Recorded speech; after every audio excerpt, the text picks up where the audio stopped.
बिस्मिल्लाहिर्रहमानिर्रहीम। Introduction to programming using Java में मैं हूँ अजीम हुसैन। लेक्चर नंबर 4 में वेलकम। आज के लेक्चर में हम जावा का आर्किटेक्चर देखेंगे। लेक्चर शुरू करने से पहले पिछले लेक्चर का रिकैप ले लेते हैं। पिछले लेक्चर में हमने देखा हाई लेवल और लो लेवल लैंग्वेज में फ़र्क। उसके अलावा हमने देखा वाई जावा कि जावा क्यों, या आप कह लें जावा के कौन कौन से फीचर्स हैं, या जावा दूसरी लैंग्वेज से कैसे वर्सटाइल है, या जावा के अंदर कौन कौन से बज़वर्ड्स हैं। इन सब का मतलब एक ही है, जावा की खसूसियात, जावा क्यों हमने चूज़ की, जावा क्यों मुनफरिद है।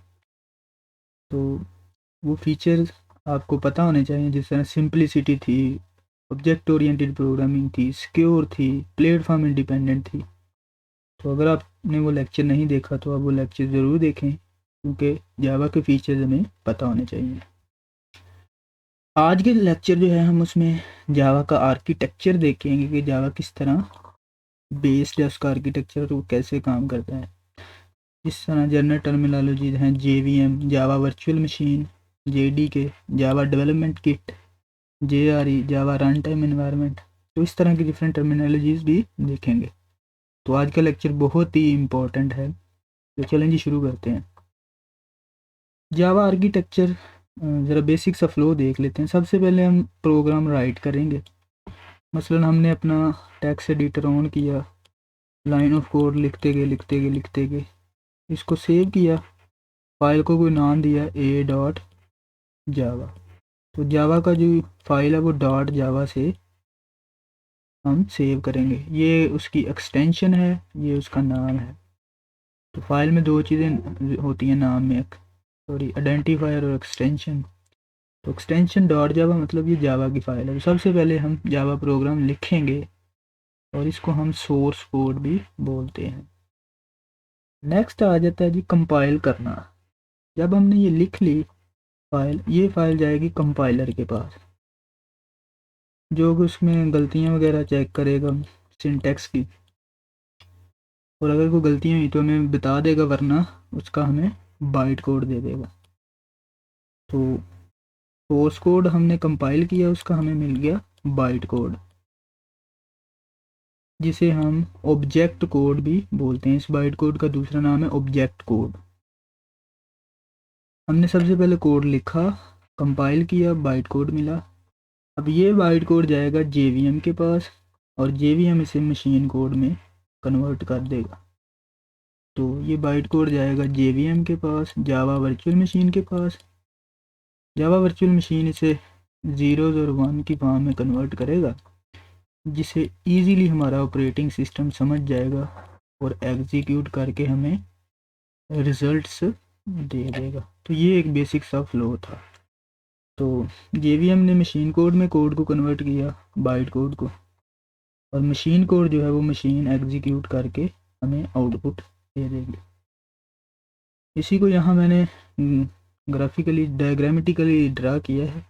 सबसे पहले हमने सोर्स कोड लिखा, जिसकी एक्सटेंशन होगी .java। ये जाएगा जी जावा कंपाइलर के पास। जावा कंपाइलर इसका बाइट कोड हमें दे देगा, जिसे हम ऑब्जेक्ट कोड भी बोलते हैं। ये ऑब्जेक्ट कोड जाएगा जी JVM के पास। JVM हमें इसका मशीन कोड दे देगा, और मशीन उस कोड को रन करेगी, यानी हमारा जो ऑपरेटिंग सिस्टम होगा वो रन करेगा, और इसी दौरान ये JVM के साथ इंटरेक्ट करेगा। तो यहाँ पे ये एग्जीक्यूशन हो रही है। नेक्स्ट देखते हैं जी आर्किटेक्चर के मतलब।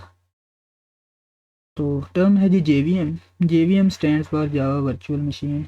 वर्चुअल का मतलब है कि जब हम जावा इंस्टॉल करेंगे तो वर्चुअली एक जो मशीन है वो हमारे सिस्टम पर इंस्टॉल होगी, जो जावा से मतलब सारी चीज़ें हैंडल करेगी, मेमोरी मैनेजमेंट वगैरह, ठीक है, कैसे बाइट को जनरेट कराना है, कैसे इंटरप्रेट करना है, तो ये सारा कुछ वहाँ पे ये मैनेज करेगी। तो इसका जो मेन काम था वो हमने पीछे भी देखा था, कि जो जावा का कोड है को मशीन कोड में लेकर जाना, यानी ऑब्जेक्ट कोड को हमने मशीन कोड में कन्वर्ट करना है, और मशीन फिर उसे रन कर देगी इंडिपेंडेंटली। मशीन उस कोड को इजीली समझ कर हमें आउटपुट दे देगी। तो यहाँ पर हमें ये पोर्टेबिलिटी प्रोवाइड करता है। पोर्टेबिलिटी हमने पिछले लेक्चर में देखा था कि हम वो जो ऑब्जेक्ट कोड है उसको कहीं पे भी ले जाकर इंडिपेंडेंटली किसी मशीन के ऊपर रन कर सकते हैं, क्योंकि जावा इंडिपेंडेंट है आर्किटेक्चर में, इसे सिर्फ सॉफ्टवेयर की ज़रूरत है, हार्डवेयर से ये इंडिपेंडेंट है। तो ये सबसे पहले कोड को लोड करती है जेवीएम, उस कोड को वेरीफाई करती है, देन एग्जीक्यूट करती है और हमें प्रोवाइड करती है जावा रन टाइम इन्वायरमेंट। वो रन टाइम इन्वायरमेंट फिर ऑपरेटिंग सिस्टम के साथ जो है वो लिंक होकर यूज़र को, जो यूज़र से जो इंटरेक्शन करके डाटा वगैरह को प्रोसेस करता है। तो ये था जी जेवीएम के मतलब। आगे हम जेवीएम का आर्किटेक्चर देखते हैं। तो ये है जी जेवीएम का आर्किटेक्चर, जिसमें सबसे पहले है क्लास लोडर। नाम से ज़ाहिर हो रहा है ये क्लासेस को लोड करेगा। पिछले लेक्चर में हमने देखा था कि जावा के अंदर हर चीज़ क्लासेस है, तो हम जो भी फाइल सेव करेंगे उसके अंदर डिफरेंट क्लासेस होंगी। तो क्लास लोडर इन क्लासेस को लोड करेगा। उसके बाद आ जाता है जावा की मेमोरी। वो क्लासेस मेमोरी में लोड होंगी, तो यहाँ पे डिफरेंट टर्मिनोलॉजी है, मेथड एरिया है, हीप है, स्टैक है, नेटिव स्टैक है। तो ये इनके डिफरेंट काम हैं, ये हम नेक्स्ट स्लाइड में देखते हैं। मेमोरी के बाद आ जाता है जी एग्जीक्यूशन इंजन। ये जो आप दो चीज़ें देख रही हैं ये एग्जीक्यूशन इंजन है, जिसमें है जस्ट इन टाइम, JIT का मतलब है जस्ट इन टाइम कंपाइलर, जो रन टाइम पे चीज़ों को कंपाइल करेगा। दूसरा जी गार्बेज कलेक्टर, जिसके मतलब हमने पिछली वीडियो में भी देखा था, मेमोरी को मैनेज करेगा ये ऑटोमेटिकली। तो ये जावा का एग्जीक्यूशन इंजन था। उसके बाद दो और चीज़ें हैं, नेटिव इंटरफेसेस और नेटिव लाइब्रेरीज। नेटिव का मतलब क्या होता है? नेटिव का वैसे मतलब होता है अबाई, लेकिन यहाँ पर इसका मतलब है कि जब हम जावा को इंस्टॉल करेंगे तो कुछ लाइब्रेरीज या कुछ APIs या फंक्शनैलिटीज़ हमें प्रोवाइड करेगा वो हमारी जो लाइब्रेरीज हैं वो नेटिव लाइब्रेरीज कहलाएंगे। मसलन एक लाइब्रेरी है java.util। जावा के अंदर ये पैकेज पहले से बना हुआ है, हम इस पैकेज को अपने प्रोग्राम में लाकर इस्तेमाल कर सकते हैं। नेटिव इंटरफेसेस क्या हैं? इंटरफेसेस भी क्लासेस की तरह ही होते हैं, लेकिन इनकी फंक्शनैलिटी थोड़ी डिफरेंट होती है, ये हम ऊप्स में देखेंगे। तो आप अभी इन दोनों को यही समझें कि ये कोड हमें पहले से मिला होगा जावा की तरफ से। चलें जी अब इन सारी टर्मिनोलॉजीज़ को वन बाय वन डिस्कस करते हैं। सबसे पहले जी क्लास लोडर, ये क्लासेस को लोड करेगा। देन है जी मेमोरी एरिया। मेमोरी एरिया में देखें जी हमारे जो कंप्यूटर है उसकी रैम होगी, रैंडम एक्सेस मेमोरी, जहाँ पे प्रोग्राम लोड होते हैं। इसमें फर्दर रजिस्टर्स वगैरह आ जाते हैं, मैं उनकी डिटेल में नहीं जाऊँगा। आप समझिए जी कंप्यूटर ने ये हम JVM को ये मेमोरी दी, ठीक है। तो उस मेमोरी के अंदर जो है वो ये प्रोग्राम लोड होगा और सारी इन्फॉर्मेशन वहाँ पे रन टाइम पे स्टोर होगी। तो यहाँ पे मेमोरी एरिया जो है उसके अंदर static variable, methods, blocks, instance variable, इनके मतलब इन्फॉर्मेशन होगी। अब ये क्या है ये हम गाए बहाए देखेंगे। स्टैटिक वेरिएबल क्या है? जिस जो डाटा को होल्ड कर सकता है। स्टैटिक का मतलब है बगैर ऑब्जेक्ट बनाए हम उसको एक्सेस कर सकते हैं। मेथड को फंक्शन भी बोलते हैं। ब्लॉक ऑफ कोड क्या है कि हम करली ब्रेसेस में कोई कोड लिखें वो ब्लॉक ऑफ कोड होगा। तो अभी आप इन नामों को सिर्फ याद रखें, ये खुद कंसेप्ट हैं, ये बाद में हम आगे देखते जाएंगे। अभी आप इन्हें नोट डाउन कर लेंगे, ये हमने सीखने हैं। उसके बाद आ जाते जी हीप। हीप भी एक मेमोरी है जो JVM के अंदर है, जिसका साइज़ जो है वो श्रिंकेबल है। श्रिंकेबल का मतलब क्या है? इसका साइज़ कम या ज़्यादा हो सकता है। नेक्स्ट है जी स्टैक। स्टैक का मतलब क्या होता है? ये एक डाटा स्ट्रक्चर है जिसके अंदर प्रिंसिपल यूज़ होता है first come last out, first in last out, sorry last in first out, LIFO. Last in का मतलब क्या है?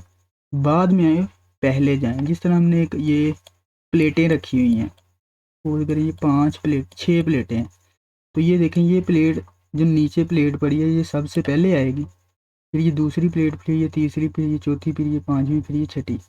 जब हम प्लेटें निकालेंगे तो निकालना यहाँ से शुरू करेंगे, आखिर वाली पहले, इसलिए हम बोलते हैं लास्ट इन फर्स्ट आउट, यानी जो आखिर पे आई वो पहले निकलेगी। तो ये स्टैक का आर्किटेक्चर है, ये हम डाटा स्ट्रक्चर में कवर करेंगे। तो स्टैक भी एक मेमोरी है, एरिया है जो थ्रेड को होल्ड करता है। याद करें मल्टी थ्रेडेड में हमने देखा था कि हम एक जो प्रोग्राम है उसके डिफरेंट थ्रेड्स यानी डिफरेंट पाथ बना सकते हैं और वो कंकरेंटली एग्जीक्यूट होंगे। तो ये सिंगल एग्जीक्यूशन थ्रेड है जिसके अंदर पार्शियल रिजल्ट, डेटा जो इस्तेमाल हो रहे हैं, लोकल वेरिएबल हैं, उनकी इंफॉर्मेशन स्टोर होगी। ये सारी टर्मिनोलॉजीज आप लिखें, हम ये बाद में देखेंगे। अभी इनको एक्सप्लेन करने बैठ गए तो ये लेक्चर बहुत लंबा आ जाएगा।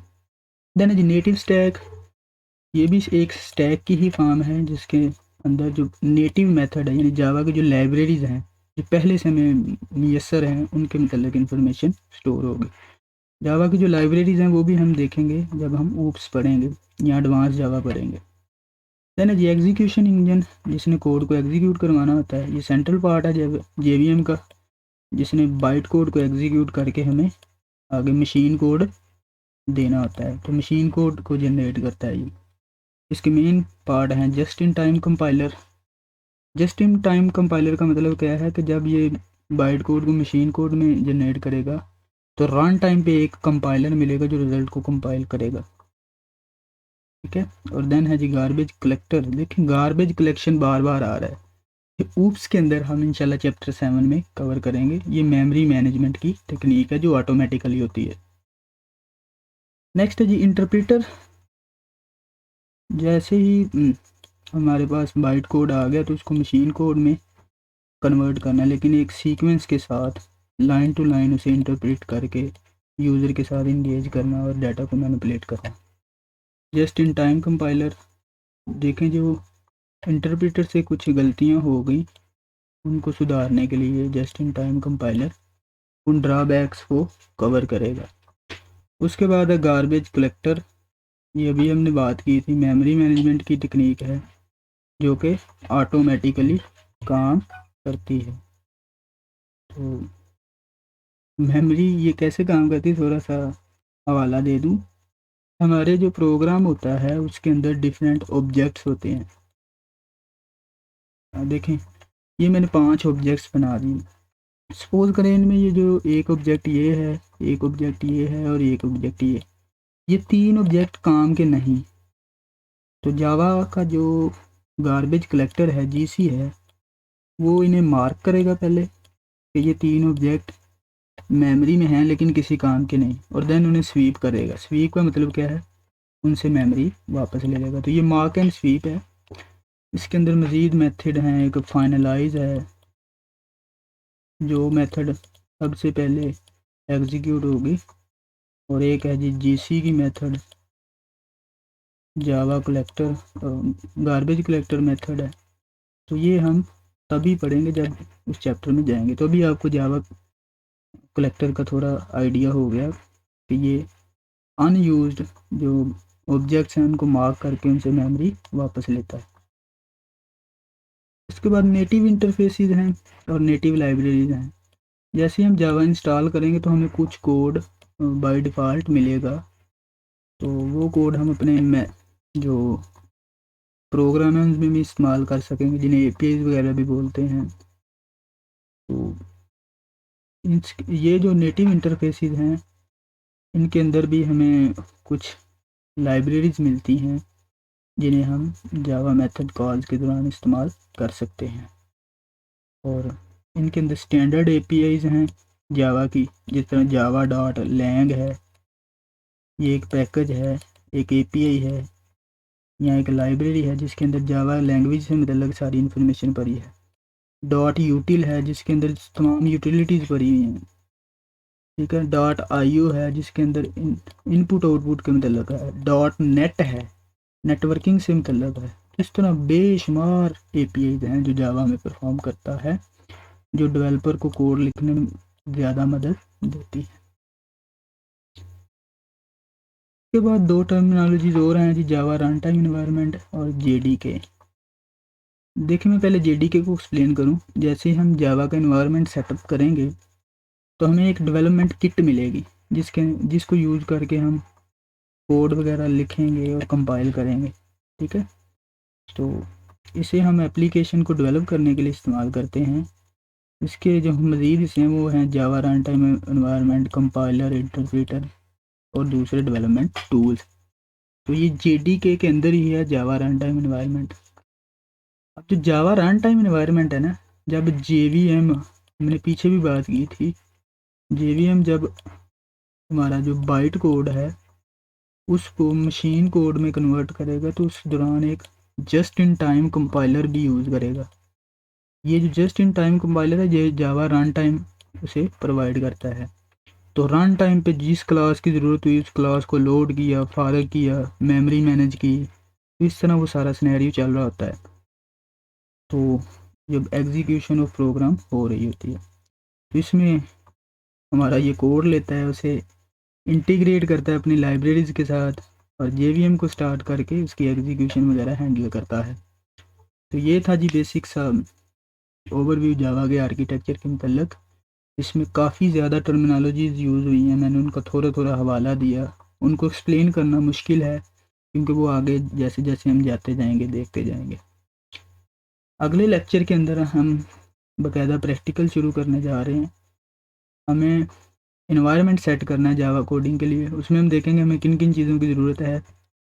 हम अपनी मर्ज़ी से चीज़ें चूज़ करेंगे जो अच्छी लगेंगी हमें, डाउनलोडिंग करेंगे, इंस्टॉल करेंगे जावा की, और वेरिएबल पाथ वगैरह सेट करके पूरा एक इन्वायरमेंट बनाएंगे कोडिंग का, और जावा का कंपाइलर वगैरह चेक कर लेंगे कमांड लाइन से। तो मैं अगले लेक्चर में आपको मिलता हूँ। अगला लेक्चर बहुत ही इम्पोर्टेंट है। बहुत शुक्रिया जी वीडियो देखने के लिए। गूगल क्लासरूम को ज्वाइन करें, लिंक और कोड डिस्क्रिप्शन में दिया गया है। यूट्यूब चैनल को सब्सक्राइब करें, कमेंट्स करें और वीडियो को शेयर करें। अल्लाह हाफिज़।